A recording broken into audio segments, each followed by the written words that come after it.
na me de politics no kwadu baby de to baby ye fan to baby sa but enema bi hia e wo Ghana ha ene ye bedi hu nkomo ye nyina ya fa bi mu a ya fa se wo sori na sa wo to kam na wo drive a na bi sa ho se ase wo nkogina cycle be se 2 hours da ya wo peka kofi a wunya abie ana se wo sika wasese a wo de afifi a wo kwadwuma no ensa ye wo kwantimfi da ensa se wonim se enka wo freedom e ba cycle ka 5 cedis nanso wo be fa freedom ya be si achimota from achimota to Tesano from Tesano to circle no short unu office saa na yekona no pa saa na yekono anwumre wo be brasa traffic ansa na yakwa adwuma wo be brasa ansa na wadu fie aban no transport system no pagya ya na giegu enti du baby a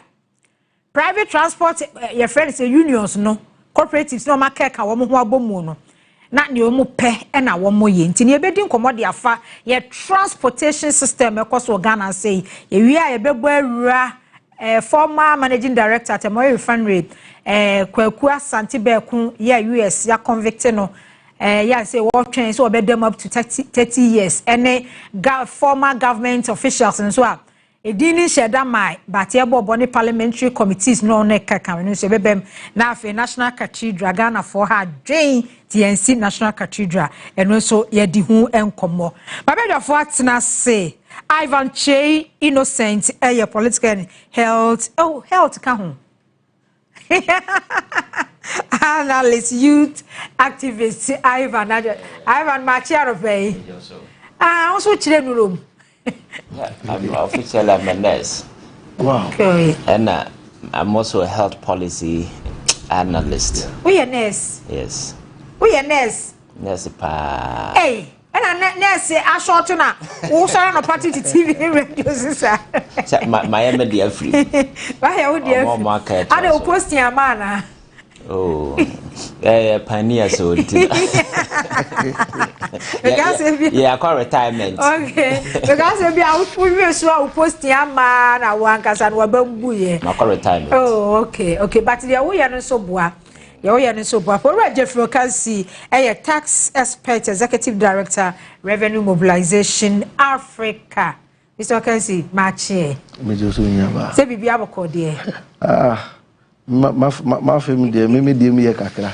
Na ka de. Aka ni aka. Aka ni aka. Say juman de eguso. Ababo no so de eguso. You see life is short. Sana meti opotokasa ni. But if you don't plan it well, you suffer for long. Life na is short na no. Say one more bre here, obebra che. Then out na so no one ma yanye ni yes here. Ebe for obi hu directly, but indirectly no, eba be chiu. Eba be chiu. And there ya sempa. What go be? Ya sempa. Ye di komo e dia fa your transport systems. Ya e woga no say eba na ye di hu koma na ya twetwere hwa na kwa akowu. From last year but this year ye kwan a driver for nom e di passenger for nam so di hu koma ma ye te say o ma tete task force bia omo de ebu ase na ebe ya ye loadu from Accra to Amasamanya yenjit from Accra to Circle to Achimota to Alajo to anase ye loadu from Medina short no ekoswa u bisa driver for no and driver for do na do instead of 10 cities also be us no mo pai 25 no more. The driver for say ya kwan ye. Driver for say traffic. It is a olodu straight ya ni daily says no onya. Enti Ivan. Me dem afo trotro pa enti no. Me di ho dance ye. Utimi gina cycle be 2-3 hours na unya sika. Na unya car. Car no so be si ho sika ekura wo no. Unim say ye 5 cities or beka to say 15 cities. Enti na wugina ho. Ivan dey na ebe because ye di hu nkoma e dey na wo feel say on mine are you doing the right thing or the wrong thing na you repeating na ekosa. Yes, the dika mention what you for na menka say ye nyina one thing I betimi admit say Accra is highly congested. Okay. And you can't congestion now it's not just about your funny saying a dan amamfo asisi but you hear your route now highly congested and now you need other alternative means of commuting like the air baby. So solely near Baba Yadia Bacope. Ya kwan na obi anam so anopa. And over the years obi a watie bia no we've been talking about how ye betimi create an alternative rooms ye de be mamamfo de be move about. And even your route no kra no kwan be fa so a ye de nhye ye be ba e be ma obi adra so na port in the cam or ko obi e ko or bana e put my traffic on our road ne be kwan bi so e be fa so e be yi sa niema we nyina. Is the reason why over the years some of us have been rooting for your friends saying rail network a trainer your friend is saying si yentimi mfa nkota male yentimi mfa nkokumasi a akra ha nkwana ina no we can do some of these things betimi afa amanfo from your friend say from Accra to Pokuyase betimi afa a number of people betimi aboa mayi saa niema we nyina fi ho. But you see these fancy ideas no exist hange, but in reality no they say ye kwa na yenye so obaka ya kwa recently a quite train no they nam from cry nyanya bi, but we conceived say ye de ebe fa wie maba ama at the end of the day no we blew almost $2 million I see the buy sky train e wa bi say I say train no they nam from cry no why do say no wakoye de nam wiem. You see how are not any feasible because always people want to use some of these things. I have problem. I face Ghanaians and as an avenue to make money for themselves. So for me, sad problem way bebre multifaceted. First one, drivers now in discipline is one of the key things. Because Ghana want to profit from any problem they want to take advantage because say your fans are quite also problem also. And now say traffic also now say who take emrade a show some a profiteer. Then the question you have in mind say nipa na ojina and China or no so yet you first a passenger no so no wadwene ne ho. But I'm say krono emra nya adwuma. And very often some of these reported cases in ba find the taking action. And even there are instances where some of these things are happening. No police officers and now people are standing there. Quite recently, no be say there no more yafa ho. There is a phenomenon that is emerging in this time. Maybe we know who yet. Sad tracks are kesiena. Your friend say you the Betty Boma na enam kwans no. Very often you see them running on our road. Betty Mom and a young lucky in that thing. Oh, book careful be na dan talk so. These things are happening. Me know who ya cry talk almost better 3 or 4 so. I will chroma saying what was a raising eyebrow will be crack and ebi Tony Pasu Kumnipa wala pass. Yes, and you may be because I didn't say you're locking and making sure say you're tight in no unkora is suka so police voting a so and they are watching. So you see you're taking things for granted and right now chroma and the police driver ni no call. Your friends are grounds low who say nipa or baby then emranya argument over to the fame and nipa na in China passenger has no other option. Maybe on map on school you need to go home and the traffic situation one kasa window car so you are forced to, then it becomes a norm. But a bus driver need be unilaterally I take it and run into the hands now what to fame when you're jailing I think other people a self home. Or in as much as you may have the new concerns and so petrol boak or so where I say no unilaterally no you to petrol boom because mine in your mind that is why no yes we say fair and as for wuntum that is why you didn't share and as for your friends a union the minister and as for negotiations and as for out of that and you but whenever one kasa dem rabesha won some to fair you become a criminal. And the Lord must deal with you, but over the years, Yeah, we can't petroleum products say omoya no dey make excuse yes. The last time na me year 2025, we were early 2025, and currently petroleum product na say fuel prices are. Enye entusuo bia say ya tumu say bia ya tumu bia o compared to 2022 2023 later diesel 24 cedis and then petrol near that so what they compare now 2025 and then 2026 year driver for kwadu baby mo pay increment na Ivan, and like I said, the whole mindset, you profit from every situation. Because now, no, me catch you business and can yes $1 yes stable and net. Nanka dollar ni jina 17 cedis. and can fuel and answer petrol no can ever turn more than 25 or 23 Ghana cedis. So baby I some sort of a consolation for us as how we can go about the situation. But driver will bring in a lot of considerations. But Nippon Obafroka may also have a lot of considerations, but you want your consideration to be considered. Nippon Obafroka knows what the problem no or no so the other so for me I think all these things happen as a result of laxity in terms of your regulations and the Mara and Yajuma. The police and the MMTD, police for MTTD for black and white. Yes, any unions need to be very proactive. No, making sure that some of these things they are dealing with. Now again, back to the traffic situation. I am urging government to also look at other alternative means. I better travel. Say, and most of the buses here can anopa.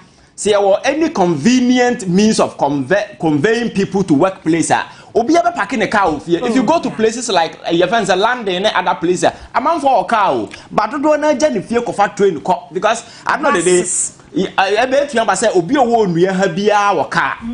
Now Obi that's around or turn the car when we can have a single minute Onya may have a car but me transport to Munya. I know the day instead of about 20 cars you have one car moving. You understand? So I think that these are some of the convenience that we need to create. And even if you look at some of the rickety mini buses we use now, some are not even viable. Say combat dog crash or so people are forced to use their own cars and then as well. So I think that we need to make sure say a transportation system you will provide a viable means. Not government do for me who your friends a bit senate. I want the workers now more car and a pack the VR wanted the end as for some of these near you take it for granted, but workers in Obia bit me or car, but in the morning or my packet will feel as our cars we a committee around easy pressure. So yet me as a manner. Then back to your friends said training as a forum. I think we need to consider Anya from Pokuasi to Accra, Tema to Wine, your friends say Kaswa. We need to have a means. I be your train. I be move a man for no cargo, no goods, but nipa da sani because a drone you may would when you check Kaswa Quine as well. Unless you will need to yet. And we do not their sound. We can create such a situation. So I think we need to find a way. Video be him say TV3. Mami bi ne ne mami enu. Okay. Ya nkoda no, baby omote no. Omo nante. Say mami no, em se da be wote kaso akwan ni woni ne ma. O se de bia de omo ya no. It's worse. On nante, omo nante. Yes. Because say eniama kakra oba ekom no obebe ton ye no. Ne mfa so ye say ade a che bia ma enkura be didi bi no. Instead of say bia 10 cedis na ye pai 30 cedis, 30 cedis. Into one and anti call woman do baby. No, my day. Now, what much was the traffic situation? But on my President Kofo, a day, your friend say Metro Mass Transit the Ebai, a guye. Every baby, if you try and say there's scraps, and here, you're tony cheap, or more cheap at the man Kofo. President Mahama at the Ayalolo Ebai, yes, spending millions of Ghana cedis. A facility near Geo. Ewi achire no na egu achimota basis ni gu awam ebi kumase ebi gu nwuram na gu ho na anu ye Mr. Jeffrey Bepunim mi hu say ya cargo train over social media bia so a na cargo train o na cargo train and let me say Ghana ya felisa de wiase edui cargo train ye heli president such as say ade awaye wo Ghana ebi emada ba ku bi say baby be fe bia no bi heli president ni NDC say de o ma ye ni bi mada me ba kra 2008 do me na train ye adwuma fa ho ene kwan so nyina ada ne container egu na train 2000 I can't remember security personnel ma bi opon adwuma na traffic ne car na a train race no so ena omo ye na say traffic ontimi nkopi ma minisi ye na train bottle baby egu ya fail as a country. So government no Mr. Okansi government no about the transport system when you say are they doing enough now we are a transport ministry and Egypt buses 100 Egypt about the Ghana anywhere here you be pack bus no way what's all our council me say send deputy no I doctors ya na hu ye oh me hu so tititi bi mu ekwa wo twitwitwi bi we say from Egypt and first year ba no na nkofo no gina 37 o tintin no anwumre no hu ye hu bus no 37 gina me gina ho abere pa oba transportation na Ghana ha no ye shase yi every after post independence railway now boy na ebi wo sa but it was targeted at goods and services bia ebe boa obroni wanwen wo ene ye gadgets better time no the twi we bauxite ni gold ni timber ni ama ene koko e dia bankran na owie ye no yeso ye krachi paying Kwame Nkrumah bejibu no ade bia na eda na kuma so he was thinking about transportation ema ye nkrapo we went into even vehicle we say production boafo. So we had efforts in ye idea ebeboa railways ni amanyina na plan no wo nti ukọ Ghana ye nkrata asemu a obo say we had plans na egu a ye de be transportation na woka no say ebe di so no Ghana no ye ba ne planning there am say kan ni UK ni US crabage bank oboso say we because ya cho e krata so ye be say we na be Kwame na be ata na bank of Sangua na ba sa homa no gu ho akase ye de yakoma ene ya adwene ene ye nsa ebe kọ ho ne aye transportation in sema ebe ene usha the facts remain say affect dodo na at once e was a commercial angle ho na omo so ekotwi omo a ye ma me mo omo di ba ko say bidie oba ko to do ade odwom no abeton wo ye empota mu no ono so de bi beka ho enti ube ha it affects e ba ko twi nipa ba ko indirectly no e ba betwi nyina na oba sa space di mu a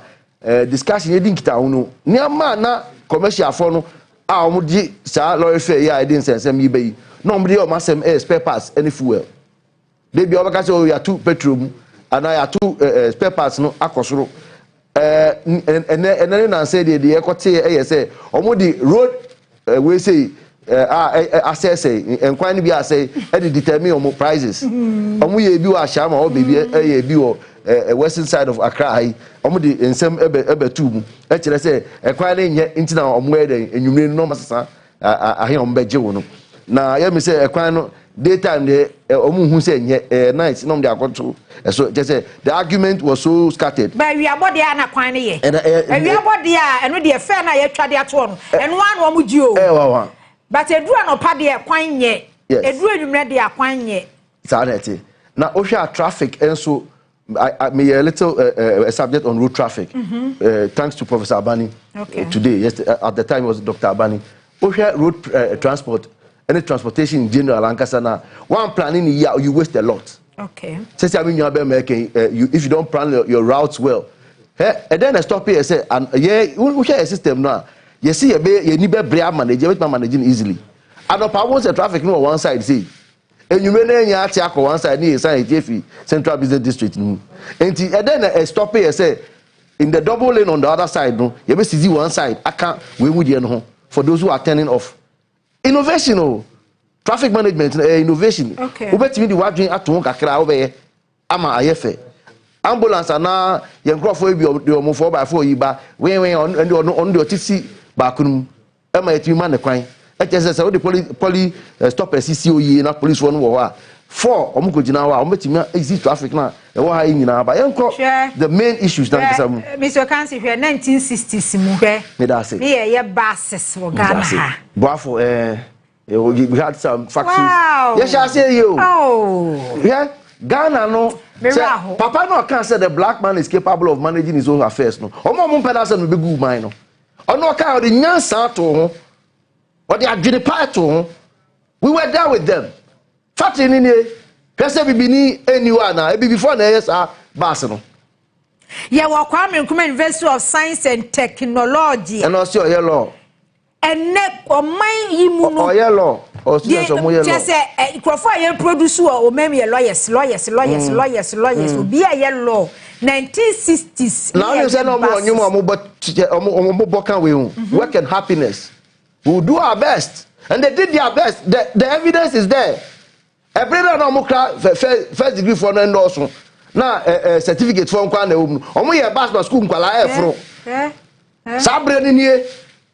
A brother yenya master students bebre yenya PhD for no.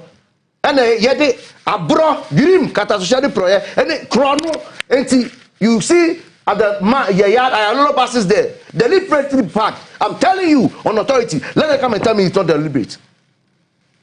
It is deliberate. Those buses can't walk with magic. You have to teach people what to do, how to do it, and how to do it well. Character. The biggest problem of this country is character and your intelligence.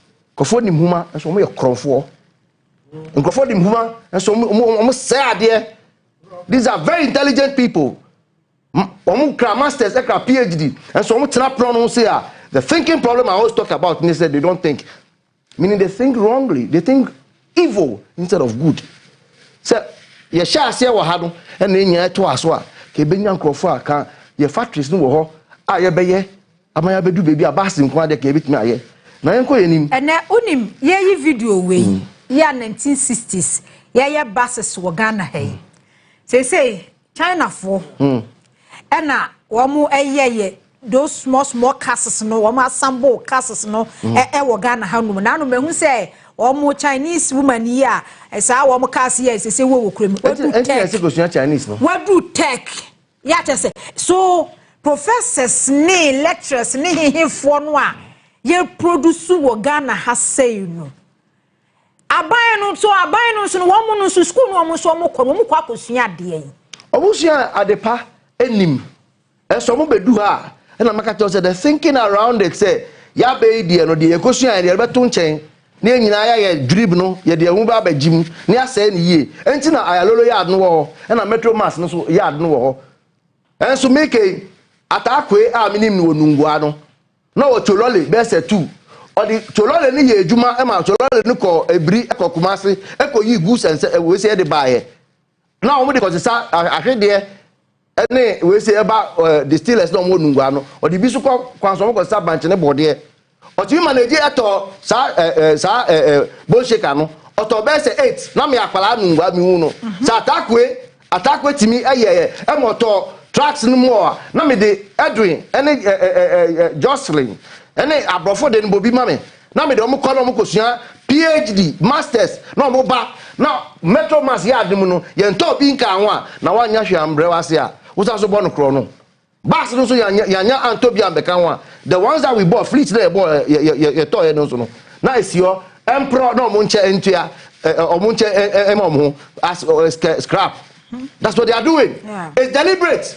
There's no problem in this country that was not deliberate. It is deliberate.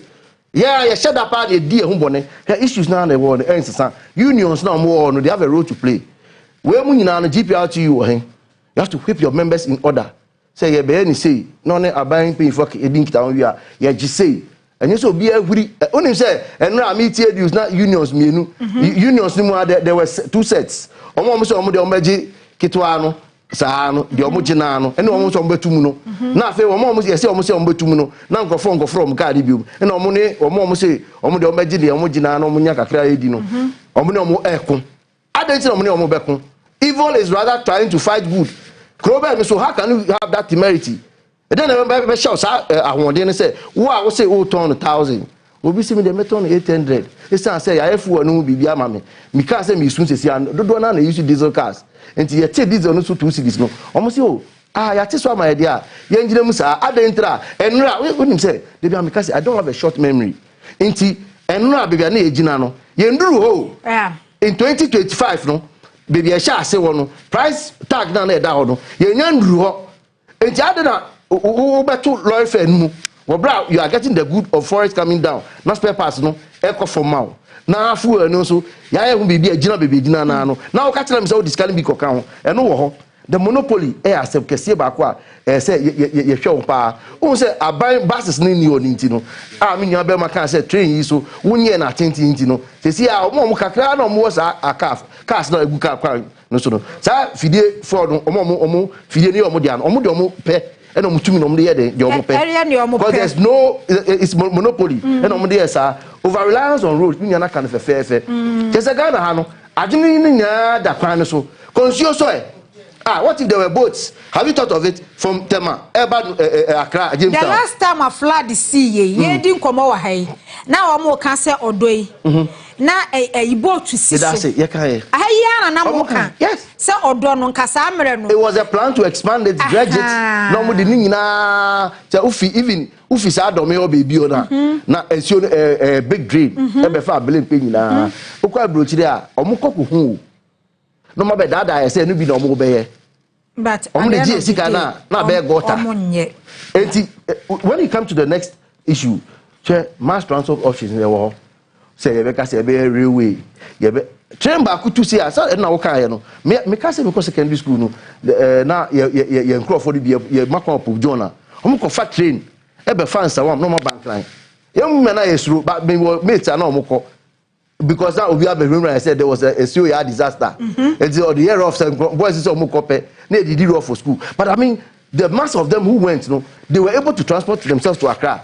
And you say Accra yeke nansawam oti enu so ka unti na we are all congested say binya be making because the train betu ochopoli e dey aba adenso bet na dome say train betu all the way winiba aba Accra ye dey sekan ene abo ebobobo ye ho nkran adenso a obi a suro say okọ ekire a onya transportation ni bi ko apojere ema eno so the problem no and when you want to do the fair negotiations deal no unions no Ministry of Transport wo one say me gidi say enya me nkwa na meka ba mo so mo keke bi no e no mo ne Nkrofo bi akokasa o mo say o mo de o mo ntumu no every day no nyansafo na ye wo kromu a no ye make sure say o mo kra adwenbone no ye be di o mo so kunim e wo si a ye be ye adwuma no yie onim say true abino policies say obey introduce Emma some of these occurrences no yetimi Emma na the echo form because yenhwe say President Kufo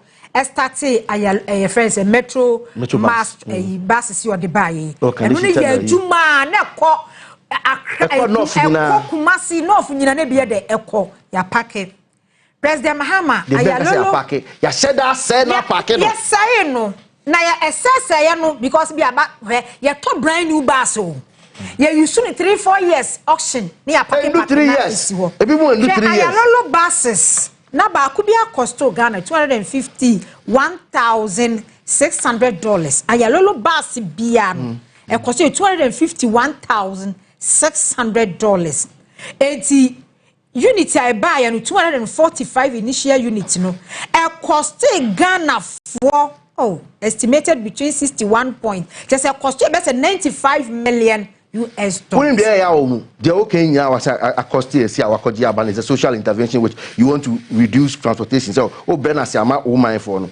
And yet some of it now Kunyanu say near the Akokumas and Kwao. Sabas and Kwao bet me would do Unyansa Duma, who bet me the Ayeduma for. When Mr. Bass Muno, not TV room. And you bet me the Amaka company for the advert. Say a bebo advert amount into my craby.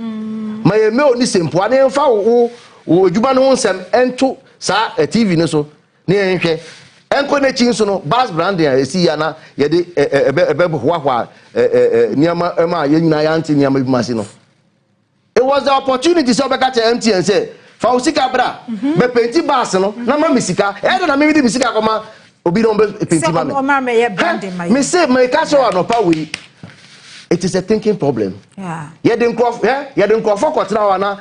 Se won ma adwene pa andi weni ma, ntimi nya nyansade. Nyame na be fra weni. E ma Ghana fo yi wa ma. E se ka wo de adwene pa ko ya. Wo ko fra MTN fra Nkrofo na omo kra po apese, omo be painti ho. O de ne color ne fa na ono de ne marketing. Yeah. Adanti da billboards wo. Enso car ne de a movie, nti wo de ne a movie wa obi a be hu. E na car ne mu nso no mabetena se. Mejima ho make akra TV ni the bus yi mu na yima o okay such kind of obenya kra no super boa now the more reason to go forward here one unions they have to be firm and active ye nim so omo so ye omo djuma GPRT ni omo maka no omo nyi omo djuma ni ye we should also but almost sabotage aban no eba no transport system no a Ivan eba no transport system a you and I know say transport union so mo Ghana ha say no aban introduce bibi ti say metro mass ni ayalolo no mo free say na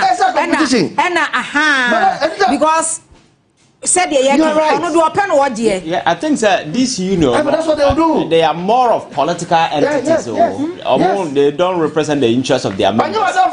onye wa for any profit no here enta make tell say ono no Kwame Nkrumah breast no the sabotage of the rail system omo na omo trailers akese no no mo nim say railway e be yi omeduma enti omo so no mbema political parties sponsorship enti ya dia omo so e be ye bibi na emwa omo their interest enti what can here pa say ye no ye de basis ne ba na be criticize competition na ye hia no eno so de ya nya ene de ye asem na make say adwempa na ye de be no we activate the options say make tell say water transport from Tema eba teshi nungwa na eko Accra Jamestown na kosi wo wie sa water transport na de na yo rail yaka ne de ne boarding charge ya ntimi go on okay but oka issues ni we have to punish the selfish ones obi wo ha yaka wie nyina yi mi hu say na say ka go here some scoop bi wo ye scoop ni scoop ni no na omo say drivers bi aye den take advantage of the consumers who are the travelers.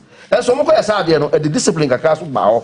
Let us also make sure say we mu nyina no we should group innovations. When you say OTI say kan ye din komo WhatsApp no so yi a o ba Accra anopa pa u fi abese 45 we ya madamfo. At the time park me car. Na ye nyina ye union movement.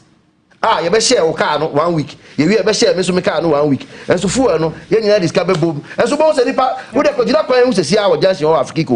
We say 20 to 100 cars betwem nipa ba kwa na me nipa na. Obi adani dem. Ghana, obi asini da ato wa afa ho. Enti nsase asa. Nana Poku listo well. Ajoni ye. Na Poku, ma chi ewura. Yeah. So we be aboko dey.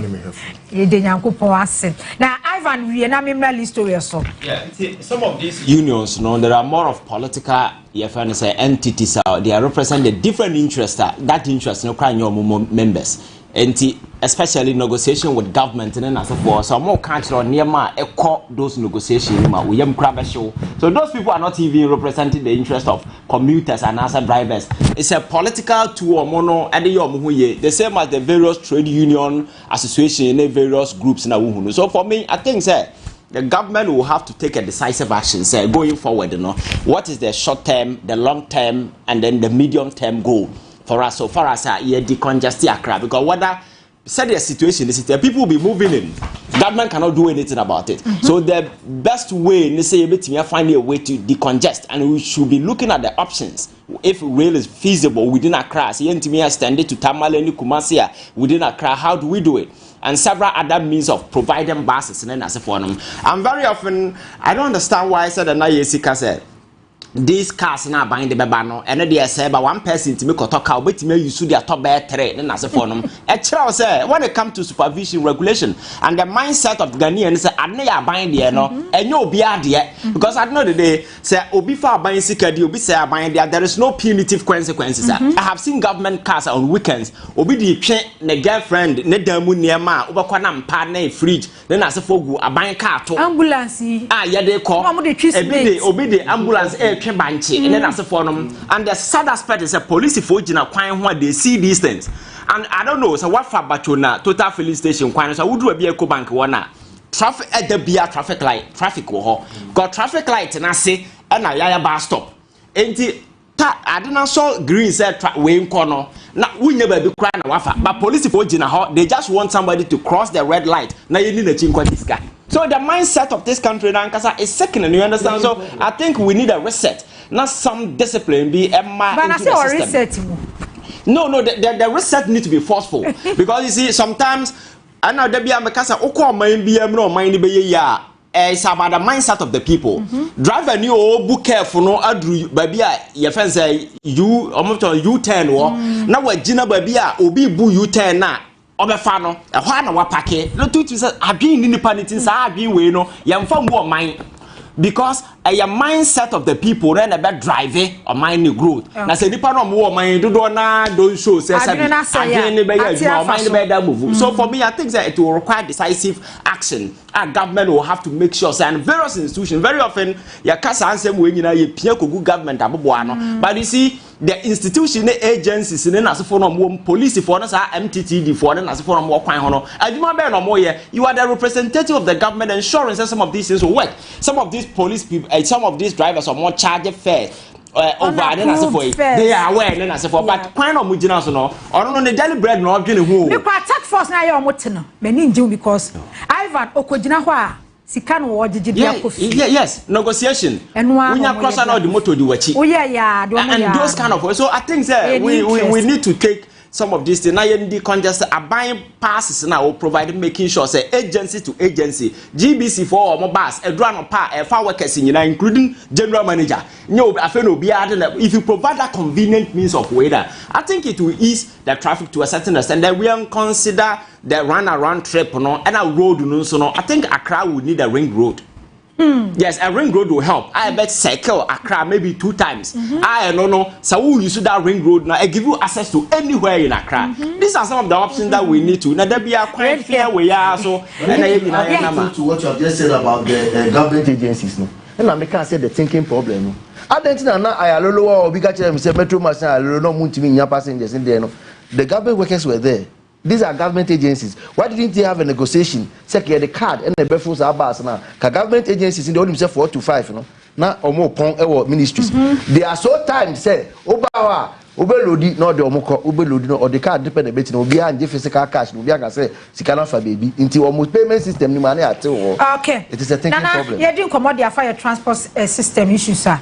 Hagana for we pong with you made on team 2 hours or could you traffic. Upon what traffic ni sika kure kutano no ofadru achi mota de aka ye legiota just wonante to asukofie ama mama mfa kunye so nche tiefo ne ahwefo ne menuanom emrantie menu a ne omasin konya adwendwe oman ho na memo abaso so ne wadwuma so ndase so ahomache sorry enye easy you see much area retirement okay. But Nana, Bibini, your own enemy. Townful. Bibini, your own townful. Only per Bibini say, so share if your body and shall see a bepina. Senkawu, Tnasipana, what Busa won't say, dear Pani, Hawa, ye how ye bacope. Ya, a townful. Na, so share. If you Nkrumah pencil, your independence, and your transport, and what be here say all 3 transport means, or means of transport, you focus on making sure say Ebema railway aye juma, Ebema your friend is road transport, cars, I konyabe di aye juma na fi yahwe wiemoshen so.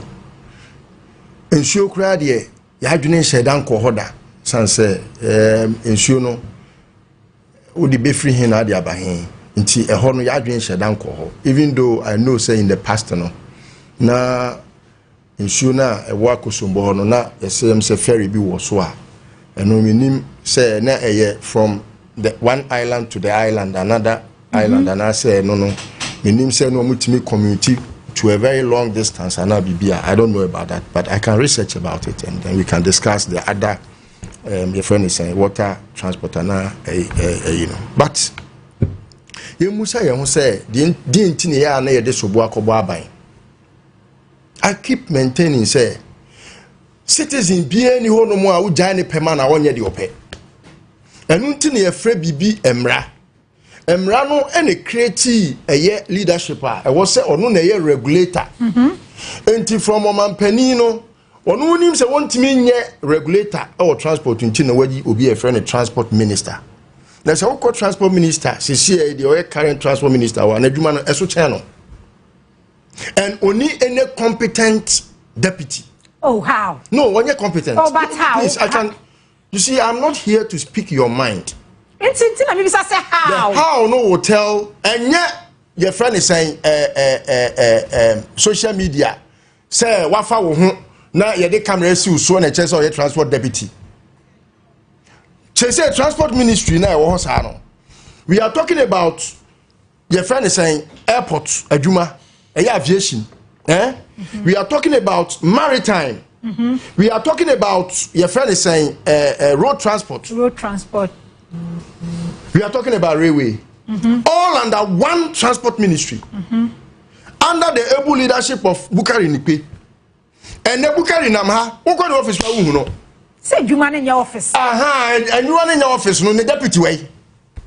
Oh, man, I am a blunt. But Panasam, look, when it comes to Nejuma as MP, I don't have any question, I don't have any doubt. I don't fear telling people their incompetence. I don't fear it because I must let them know that their incapacity or incapable nature no affecting me. I don't tell calling for her reshuffle. Because Bukari and Namha was so far away, or quite aviation Juma, I did tell us maritime. I did tell on one air shippers. I did tell on one why? Now, one man deputy Juma, who said, one man deputy Juma. We are talking about transport. Obia, we only have four. And Yama Juma. Balisto, Mammy Mount, example. Mammy example. Photoshop. Oh, Sadia na trick no. Enu bi na dan pare de bebri mo diso so IGP papa no. O ko jina Kofi Brookman ho anu ato Kofi Brookman. Oh, me na IGP am na ko to Kofi Brookman no de adada o. Na fi ni pewu. Ni ekum nipa na e fa squad am botian no. Obi ehun bi IGP a yese o gugu na say IGP papa o Ghana ha. Ye be bodan pare. E so do na bon kwa o de squad Ghana Police Service. Oh. Yes. To the extent that the morale of the Ghana Police Service was down to the needs of what? Share police for Nebusomo. They will tell you. Or no your IGP, or no your regional commander, or no your district commander, or no your friend is saying, back when friend is saying, divisional commander, or no your PRO. Kwekwana so no your car loading, no your driver, no your mate, no aside the Jinisika, or we are no assess you. Or say a passenger. Okay, back to the topic. Back to the topic. Sadia na yede Cartoon Network either than kwala near yo Tom and Jerry now I say now what was our mia na kwala na hu sam makwako chinchin meto mijina camera mu makwa kate so enya no na ye minister adwuma ne say ube make sure say boy policies ayede ye adwuma no ube ko hu no akoye hu adwuma. I'm condemning it. Because nipa bako sense nyame ni kata. That ministry in the XY regime was having about 3 ministers. Yeah. You were railway minister, you were your friend is aviation, and yes, our road transport. Yeah. And as I say, you can in one ministry. Now, Kona Bukari ni peo kwa now una yeso or parliament. Ubekwa yeso meeting wa the deputies would be a I'm talking not. Look, there are details I can't express, and it is to her own benefit. I don't think I'm so penny. Free hall. It's a very serious ministry. You don't need to put for the to baby. Yeah, you crowd your tourism. No teaching it to near baby. For the tourism, me padia me tourism. And yet this ministry, here say about boy more than ye, Debbie. I'm condemning her because she has not proven herself worthy of that ministry. Onye adwuma bia ukọ ministry on na wa fa o cameras ko busa ministry workers they say how do you see her competence? Opa assignment. Can you bet no one ministry minister na assign a deputy. Enye tew. Me say wo kwadwofo ne ma na adwuma na na ma. Wo ba no. I na wo ni mu adwuma wo be ye nti wo ba wa boa wo ho na wo ba adwuma. Meboa na ubedru hanum na o manager afrel na ma na okwa akasei ne chese wo ye okwadwa ne ma na adwuma wo a wonim enti na ese wonim adwuma wo suro broni dey we any trips na wo trips I was say wo bloggers say o mu ni wachi trips at the expense of me taxpayers money. What do you mean? I don't want to be very detailed. I don't think I made a concourse say yere safo no keke. I don't want to make her a subject because I can make it. Same with other ministries. Obi decide to do to say Messi and Pamano. Oh, yes, or you're incompetent. Go ministry on a cotier. Go agencies ne cotier. No funny go to labor ministry one or parliament go for strike 1,000 times a year. They're funny. But is that the reality? Onima pain, and I will be detailed. And then you can transport us. I will go there. Now, Busa won't say one minister or share aviation or her maritime or her shippers or share your friend is a road. ene ye kwa kofa basis aba hwa ban institutions a wo na se STCO Metro Maso omo basis ne nyoma hwe how much na omo ton lolo basis ne your friend say Metro Mass Transit basis ahodo 25,000 you know moton not bus kakraka say now ton is scrap $50,000 no moton 20 ton is scrap mpo na scrap mpo na say they call your friend say ferro fabric akwa ton say we say scrap adwuma dey na mayi o ko ferro fabric na za ko ton bus ba ko a uni ska benya no what ton bus a we say bus no aye condemn meanwhile that same bus no ton ma o no police ni bi madam for police ni bi okoto obi a under the XY regime no uni say but the bus na si kwan so uni ma dey na say yes say ne wires no enkura ko shemu no omo we wires no enti omo ye rewiring of the bus no tail light and enso no say aso engine ye adwuma okay ye na for anu sima me enti no ye ho enemies okay asana bibini ebedwe se minua ejina kwan nchen me kwa akofa no say bus ne ho akwatwe cars ni krom enti ma memfa ni nsi one junction mi wi amasada ne me ho asa apai na msada na kodu another junction no say aban e the regulations bi to akwan mu a ebeboa na afen so no sa private sector na omo wo mu ya omo ye o madwuma no e wo say aban timi twa bo ma omo sabi ukọ yen neighboring countries ya omo the time na ye bibia and at time no say traffic bar omo pause no ukọ Cote d'Ivoire set ordinary traffic ma o pause no o move a na wa say mia na ekọ enti traffic ne nka ho traffic ne nifu ani shigu because wona wotimu no wonim say enya wona akọ traffic no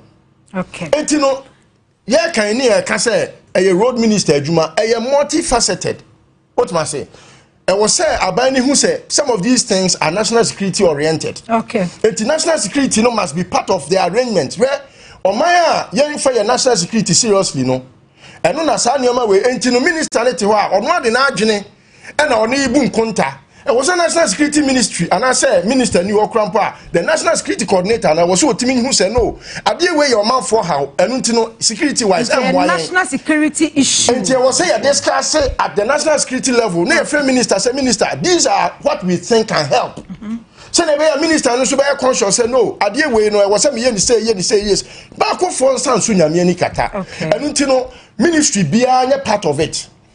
Your friend is saying, "Uko transport BMA." As I said, I was say any energy ekasa. Driver for tell super petrol one sem papa nansi ya kan one sem. O ma peni ama 2 CD on diesel ne boa. Yeah.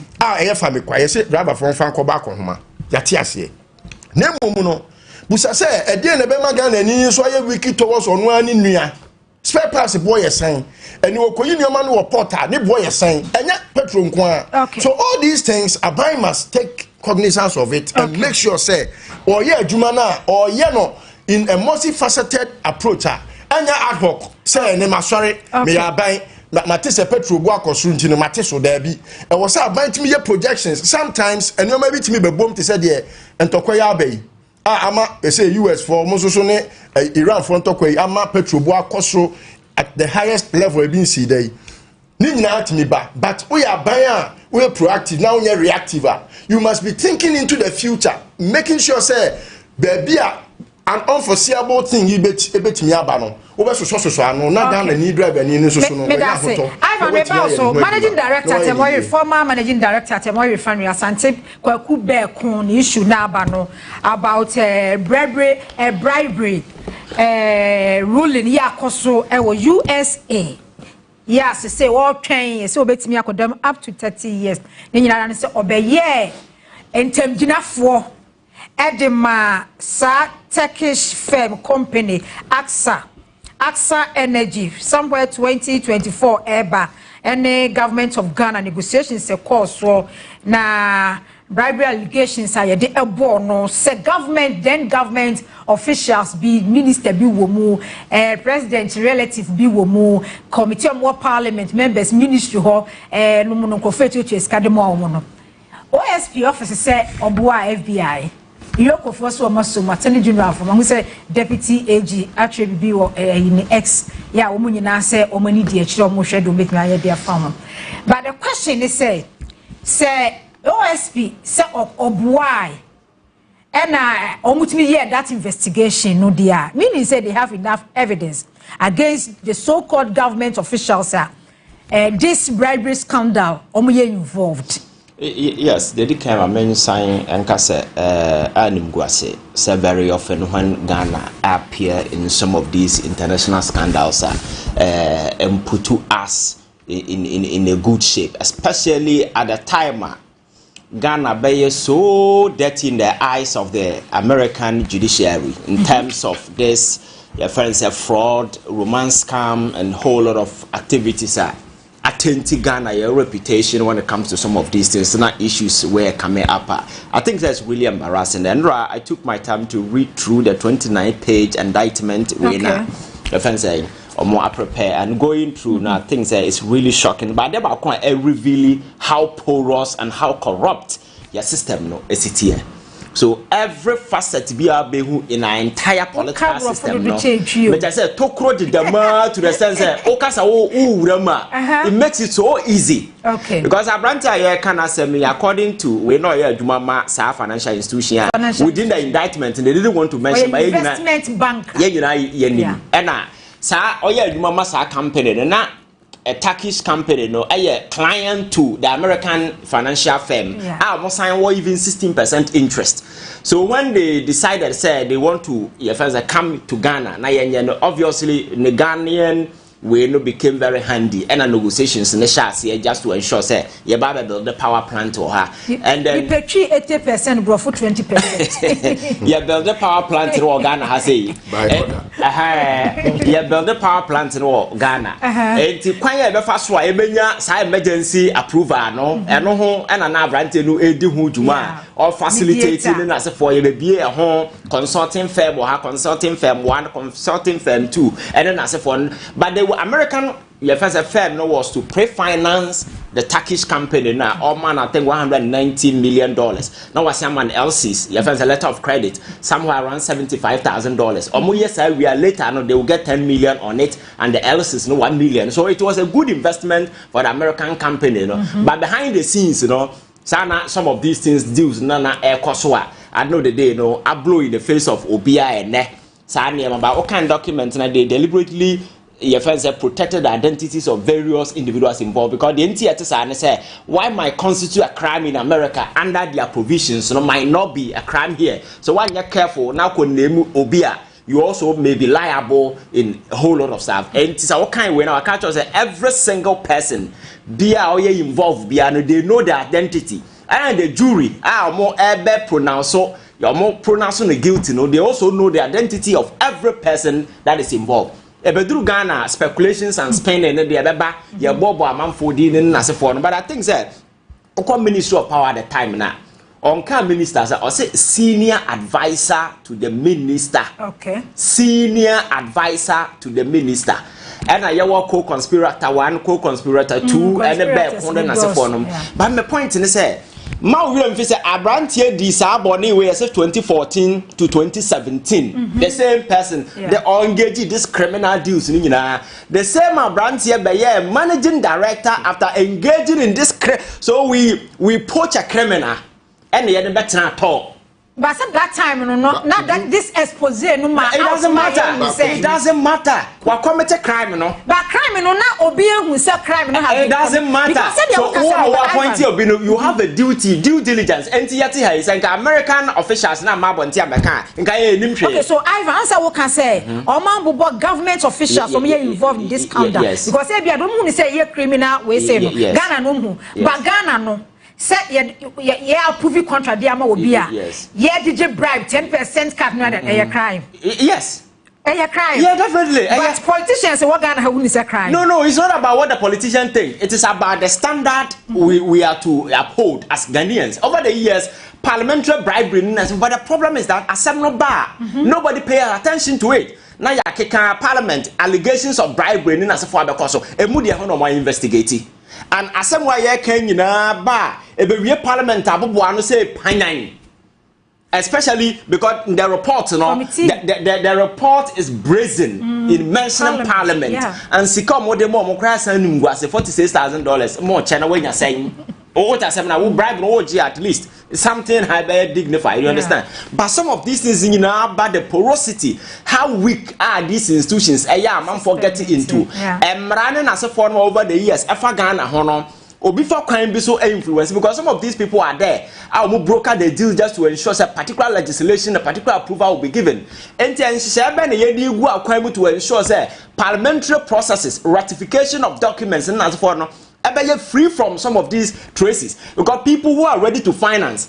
Just to make sure somebody discover the room and the monies involved are big money, so they will always have it because or no the amount will later have its interest because our power deal no more can yeah baby we yes 370 megawatt of power na yeah can wasem no. Do you know say another scandal will pop up because between when I far so I renew year in 2022 giving it 15 years lifeline abrana power we know I think that we are near from 10% kwani so under what consideration and at the same parliament and government officials at Tanasia yeah give you no 15 years lifeline I see power yeah necessary renegotiation that's I extended exactly so so you see said the attitude of the politician no is almost the same thing. It is about the whole politics is a profit venture for some individuals. So for me, I think that US for you or say OSP so investigation. It doesn't matter who is involved. They need to drive details into some of these things. But and you trust the system? Which system need to say? OSP no boy FBI no. No, we have to. No. It's not about. I think that yes, system no names no FBI. Your friends are Yoko and Asafai. They know the names. They know, yeah. Because they engage with them. Abraham no question. So I think that we need to be forceful because I didn't say you best stop some of these things. Because you see, Nema Bebre acquire from no I cost of parliament. So parliament by an avenue where people can easily bribe and get their way through. And this is not the first time. And this sometimes the hypocrisy time because it's not as if we in TV that a cost would be a let me cry and yes, stop some of these things. So I think we need to be very frontal in dealing with some of these things. Mr. Kansi Mimra also. Let me say about catastrophic prayer corruption as an advocate, no. Me say the na one global world na yasa fena nyina ye me the corruption perception index say enye say yakwachi no kwa so kram say no kwa but say ya adwene no so de ka kire ye no so e na dodo na ebredodo na no ne ya adwene ka kire ye no ebibe musa enti na efie ma mi hu so akototofe ewi abo kakra to chocolate ego nyino mkaka to biscuit no wadwa ose kwa unye scan yes scan eno ani ye no de echa ase ofie eko company eko PMO national level no men twe wo mfiri hu krono no de echa ase wo school eko university from secondary to university primary school to secondary university no de akọ mu office entina in my discussion efa ye man hu no I prioritize character over intelligence. Character. Integrity is key to the fight against corruption. You build character and integrity. Say, it's people obedience. Akwawe. We dear. Men can say, oh no, say, onye no ye you. Ubebo obedience. Papa we dear. My member back on Ganchero. My papa Professor Mills. So be my way. Yes, start here. Can you tag one case of corruption? Between that no. They say he chose character and integrity over everything else. Now, how na no and I make a choice say character saved yesterday's generation. At it's for no be adwuma no. No mo so mu bribe dey san kwase ase mi nyina. And so omo de character no eto omenim and there were brilliant people in those years. From the character, now character no be finyaba. The religious bodies, our tradition, and our traditional authorities, no, the norms, our cultural norms, no, character. I don't think that will be to me because we say, oh, we are so for, no, serious, oh, me so for. And say, we are crop for us. We are the bufu. I don't understand so crop for now. But in all this discussion, I want to start with character. The next one is strong institutions. Answer na Obama beba Ghana abeka say you build strong institutions no. Now Papa Rollins I can say we should build strong institutions and systems such that even if Satan comes to lead this country, ultimately dream any catastrophic prayer or say entu eniyama yi na ekopiem say bronsam kra no betina konya ne so kra po a oye so obeye eniyama ni bi mu a obehwe nichi ansana waye sa eniyama we. There's reality in perceptions into your character and integrity in your franco. Okay. No cry was the facts remain that there were issues of bribery. Obi the Sikebi for identity Ekodada Obi. The acts are there. News items in Kofatete Atiaka. Nasa Ghana ha yenyabi IFNO Dr. Atuguba in those days. I can say Atemu na or Ghana judicial system, there were issues with it. There were corrupt issues. Okay, no. I get the phone pay for the card. Oh, Kruma. And so Anas, I go find if he or ye near my piano. You who says Sana the Enya no. Ampa. And to the perceptions now I was say. Because Obi say, oh, I get for you say it was perceptions and accusations, alleged and anyama. And so Obi a Jumano. On that same count, no media for Beba Bosso and Opawi. Mubako Nantimusa no Yaba. Indiana may be say, and Profana Yemo Musika. So more handle national security issues no Mayeno. And that agencies being Yoko, BNI, and friend NIB, CID. It's still BNI now. Yeah, it's not BNI. Okay. How does it end? Say yeah, the air day. Yeah, this and sending ya to can't they also be proactive? Say, I mean, I can say, say the Americans have come up with their issues. But I'm not surprised. But only someone is just 9 days, so a 9 days trial. Unlike Ghana, 1 year, 2 years, 3 years, 4 years, 5 years, a course. Ghana can hear Becano. And then any Behano. Yeah, because I live for. Sir, Brenna, your chain on the pet and you said on the hearing. The next 2 days. Sabrenna, and Mamma, so I read that dim. And on one case, the DNA. Sabrenna, your chin, in these 9 days, no, and I ever caught the lawyer so any Emma. And Sanyama Wigna, and I Sabre 9 days in my. Okay. So I told you it's an organized crime in our situation. And to the main issues of this matter, I mean, my brother said it started 2014. 2017 that's the period America for your film. Now, Assembly couldn't say ministries are involved. Yeah. Parliament, Parliament too. Omo shemra no efie na ebe shemra na fi mu na nkasa no e won efi na kogu no baby ayeye say omo nkodwin bibia wo mai no mo shemra na efe bu mai no e ho na efi no akopie no da bia ho ne kowie betwa so ho na figures na omo expose no untimi nsesa no yeah yes confusing crowd betwa to then in 2021 waba we ni ma besi 2021 ade na na say capacity no e bro so na it was a full matter no yeah na ya sample renewing for 15 years me my advice is say OSP o se wa na wa share djuma bi a oye onto aso nye djuma Yoko and Shraj any BNI support this work.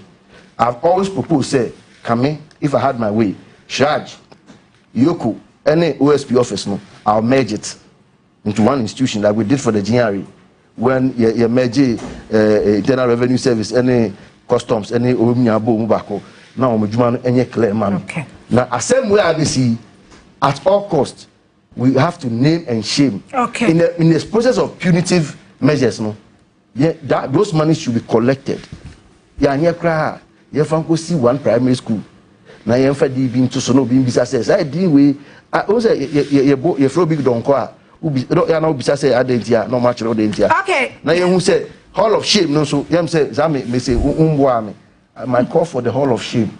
A dean we no, a cell call your museum where the Taliban, you're engraving name no that these are criminals. Okay, my memory story. I'll take off from where he left off. Say yeah, Rise Ghana demonstration on Kenoforiata extradition. Na yejina American embassy animuho and minya call from Abaimu Penny bi ho. Na or suggested to me say Christo Olade amoye ahwe no betimi aya ma Kenoforiata mawo. And I mebusa and say how? O say lawyer bi a friend say the ye no kura bema America for adwen say Kenoforiata no oba ebe ni bibi. Na say how? America now no to democracy I say why democracy over 200 years no. Protest. A weaponized your friend is saying a programmer and no betimi lead to say your protest na yes or mama Kenoforiata magana no e be say no what say am say my men kind of crenche no o penny o am say so mudi agro no ma Kenoforiata magana and this kwade e be ye mu because you ate the ekoso nyina and you are the same people who watered down the events and lead to the extradition of Kenoforiata. And I've said same to some other people. Even in the case of Ayeni, I have said it publicly. Say, the suspicion is that Kenoforiata ba obeba Ghana hano and penifobi esipeg and pesa Kenoforiata beba. Now I have always signed this word of caution to them. Say, muntimi ma Kenoforiata entina mo ni mu nwase because me gidi say mo integrity. Unless say munna ko chase Canada. But this same dia okay. Na eji akọ America ekọ back. Oh, the bibinua me kire wade bi ye bi say nyoma we ekọ no manu makro. Kenoforiata nti ana OSP ye ni ko gina court ye say OSP kro ni authorization Kenoforiata. On this sledge. Obi atimi afa o man sika $94 million. Sledge o. Sledge now na miss lego no I want to talk as bebrebe now na nam na say ho komo bebrebe no sa sledge no $94 million I share it. Evidence way. What are you talking about? This is public knowledge. Go to the OSP page and see what is there. $94 million also the Koto gold. I share it. And when the OSP ko shame what you say ayeni adamfo no it came publicly. And until OSP no crowd authorization, one Supreme Court ruling no. What kind? Okay, so how does this one link to the topic I here discussing? Corruption related offense. Now unim. Meka ko si de minua kan ye iso. Except say at some point me ne nya adwen on the institutions of anti-corruption and corruption related you know. Me ne nya adwen say the more na wa kronfo no the more now will be institutions. Yes, I can Quebec Ghana Police Service, Immigration, Fire Service, as one institution. Chrono, it comes in several forms. And until Osha BBT says Shraja, a institution or share also Commission for Human Rights and Administrative Justice. Human rights near one. Administrative justice is number 2. Now, administrative justice, you know, there is corruption in there. Breach of administrative your friend is saying processes no lead to corruption and untina shraj na adwuma ebiom okoyi okwa say yaje sa to me na omde hwe corruption and corruption related offenses no e dia kwa koma OSP and yes wono no de ne say fa ne say institutional thefts ne nyoma no obetumi akom yoko organized crime and na yama OSP so to me say ono de corruption and corruption related offenses no on making sure say obetse akronfo and yama CID Ghana Police Service susu to me say ono susu betimi aye prosecution leboa so if Attorney General etimi bejina bedwam Deputy Attorney General bejina bedwam say high court bi say your friend say OSP ni authorization now your lawyer ni that day I bowed my head down in shame. And I critiqued it. And I said, be a mechanic, and if you play my video, it is as if say me a Supreme Court judge. When you back when film, I said judge in the class on him law. And it was a disgrace to the Attorney General and Minister for Justice. A big disgrace. Say court to be a team order say kwaje dockets are OSP because one will say what the chaperon for. Look, there be a many you say that be no kontokwa say. Say nkomo kan adwuma omo ye OSP office wa. And enye say omo suro and I say politics abeba bebemu and na omo ye or see omo di o say yo aka dia omo ya. Tell the ye mu bi ye ni de ekoso. Yeah, because of how we follow events. The team who say adie we na kise gabe no mo ye. Investigation we no mo ye. Na say ya omukọ your friend is saying oil firm bi e wotema. Na oi, ado ma ransack office. O kwache kronfa ye ne den. O kwache kronfa do na odwa. O kronfa hu ofe pa bra ne enko. We bu pu magazine se me ba. Kronfa hu ofe obi bo micro no wo kwache no. Wo say eni kwan say okọ in that Rambo star fine. Ebi wo enye. Okay.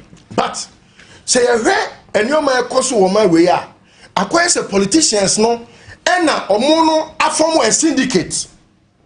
Now baby aye kwam na so man no omafo ani tia eba mu ne say akwa bibi to say these two political parties have formed a syndicate.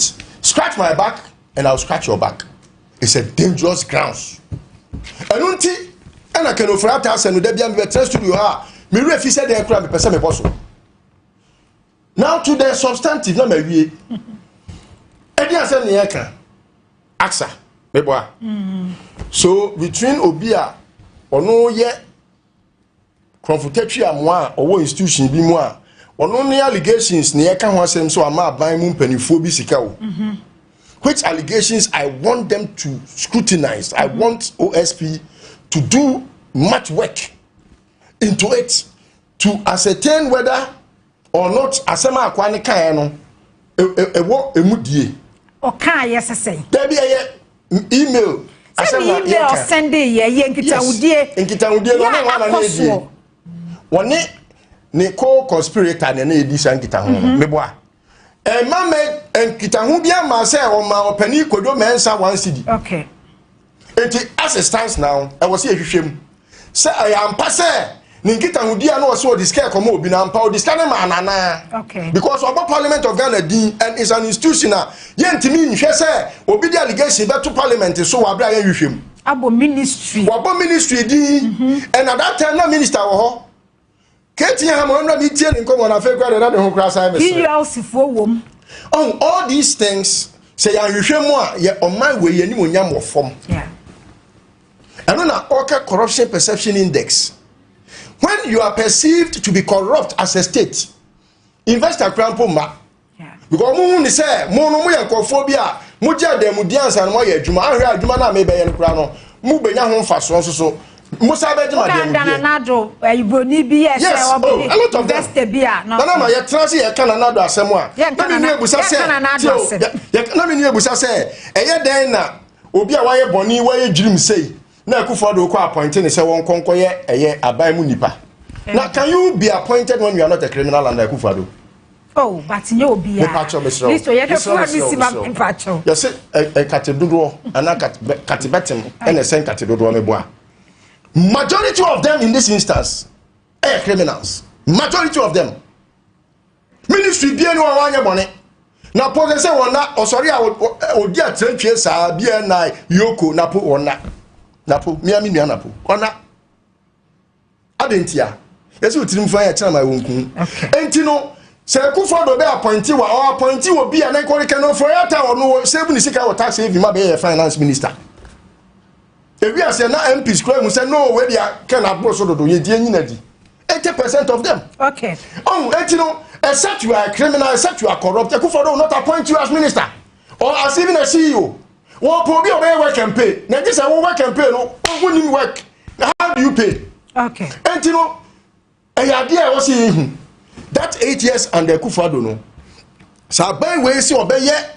Idea boy man for now I him from day one. All the appointments, all the appointees offices no wa your friend be fiscal decentralization wetimi analyze sika omo ye baby omo sika ne call ye any baby sika na kodru omo nya audit national audit ni ehu sika omo all years na omo be 8 years no sika omo ye ni de omo so omo sika ne ye nyina me see they can't account for 10% of that money. Okay.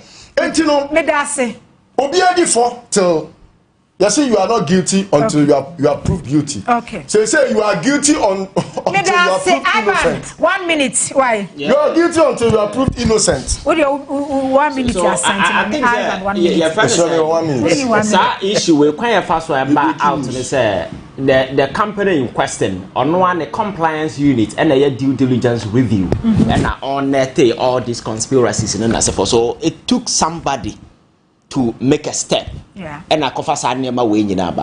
You see, Ghana is highly complicit in some of this criminal stuff because Yahano, in terms of oversight responsibility, is so weak to the extent that I was reading some document between 2017 to 2015. Sika Abakroma through romance scam, fraud, and as for more than $300 million. Na sa sika no yanchichira ngu adakam ne adfa so buy you. They all went through the financial system. And about Chroma say, it's a due diligence bang, and when it comes to some of these things. Now we're complaining, some of these young guys are making money now for Obi Betimiatana, I receive $100 million. Or no on tonsment. I first a poultry farm crowd, maybe. And no serious country will sit aloof and what Obi besides identity US, Ghana for comply with the US. Ghana will comply because the nation is complicit. Because no serious nation will sit down and allow some of these monies to just come in, and it's our weakness, and our criticism of these things, and the institutional involvement. And are you aware that even Greco is involved in this scandal? Oh, baby, and there's some Greco officials, so ECG. So it's a whole lot of conspiracy chain. I think, sir. U.S. Securities and Exchange Commission. U.S. Securities and Exchange Commission. SEC for and almost taking that civil action against him. See our SEC will Ghana. Yes, I was second, but ye would do a mess at Thompson. Ye would do a more 1 minute, a dear man or mobile. A dear man, a mess at Thompson. 1 minute. I said, me, I kind of a fair fee. Me say, I tell back where be clearer communication. This year, yes, so your baby, and pay actually the same way. I wish that you be a very good communication around this whole thing. Na platforms are no the same information around it. Yeah, you spread the information wrong. Yeah, now of course you're politicizing. Yes, I don't for the draw any interest view. Now or you if you. But these are issues see Amakano character over just intelligence. I say you build the character. Say or mine subain usunu ubaino. Yeah, me say ubon say could do baby. Sa perception I catch you say obi adwene mu say o man way for no o mundi no kre no obi si wa on ma mebie eduma e wo kuro mu biom no so e wo ho yesa so wone a ye bo se ofriga na pe na de ni mienu na eden e hwe wo enti mu ma hwe ni yie obi wa obeka se wo de untu kwan so a onam wa ukuro mu kra pa obi ba o se nkrofo we ye hwe obi onya me enkoya salata fo atiriba yes mu enfa adewi character building no woman to so ebribini ye boga na nipa say o we mu pass we mu nipa woman fa no over ahunya say these people are wealthy and yeah no our wealth should be created through character. Thank you. And hard work. Nana, briefly, for a while now I've been following 30 seconds. 30 seconds. Oh, the internal make honorable Haruni do some. Oh, National Teaching Council. National Teaching Council. O man penia appointment no. Obi da so te ho. Okay. Akwebia a friend Christian Adepoku. Christian Adepoku, yeah. Former Nagrat. Christian Adepoku no. So be a kind of. Yeah. Nagrat, no, even in the run up to the 2024 election. Odimu ki kan sem hunu chire jo mahama pi. Ene oda so te ho. Na se yenyi na di. Yenyi na di. One enti jo mahama ba na ko se haru na edu su twen. Ye po ya point obi. Yenyi na. Ye se twen. Na wo haru na twen na former minister no won tena ho till now ekebe yode. Okay. Unye careful o. Na boko list. The money two deputies akọ omo ye adwuma. But on no good oda so te ho. Omo charge teachers no mo license exams. Enye jo mahama no na aka say license exam betwam. So that's so ho. Omo tro bi January after February. Say almost say koye biem. Wow. In the coming days omo koye another license exam because omo charge student teacher bia 550 cedis. No must have fail omo nyina. No fail omo. Enti ewia no ma discount no ma ko charge. Eno de you and I. No na dey. And yet, you know, promising that that's all. Okay. Look, the incompetence is getting to a sky where we must nip it because you are here. I bet to say, your friend is saying, your time is up. Ivan, yo, Jay, Innocent, Medase, and Jeffrey Okansi. Next week, you bear Wedma. Next week, you bear Wedma. As I said, was said, Omucha, Castle Betreb, and Jehodia was so much. Nama, Eja, Ko, Fiata Go, and Timunina, the Ekanina say, that the Munina say, someone here at them, Abapim Samri. Best son. You can break up. Into the eye. Also brought you from Sabero many. Also brought you from Sabero many. You and your she me mama. Say me who and your she me mama. Say me who and your she bra bra. Say me who and your she